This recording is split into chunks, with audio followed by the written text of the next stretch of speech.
शिवसेनेला संपूर्ण तालुक्यामध्ये चांगलं मतं मिळालेलं आहेत. खास करून आमचे 2 जिल्हा परिषद सर्व गटामध्ये आणि सर्वमध्ये निवडून आले आहेत.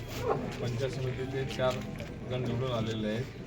त्यामुळे शिवसेना आमचा जो उद्देश होता की बा शिवसेना घरोघरी पोहोचत, घर तिथं शिवसेना, गाव तिथं शिवसेना, घर तिथं शिवसैनिक, हा आमचा उद्देश या निवडणुकीच्या निमित्ताने सफल झालेला आहे. हे सफल करण्यासाठी तालुक्यातील सर्व मतदार बंधूंनी जो आम्हाला सहकार्य केला, आशीर्वाद दिला, त्याबद्दल मी त्यांच्या मनापासून आभारी आहे आणि या निकालाबद्दल मी समाधानी आहे. नागोणसर गणात फक्त 80 मतांनी नागोणसर गणामध्ये फक्त आमच्या 80 मतांनी एक सीट गेलेलं आहे जिल्हा परिषद.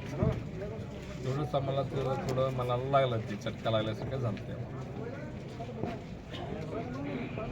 वागदिरी गणात तर आमचे तानवडी चांगले 3500 मतांनी निवडून आले गटात, आणि तिकडं पंचायत समितीला एक आमचं सीट थोड्या मतांनी पडला, 163 मतांनी काहीतरी.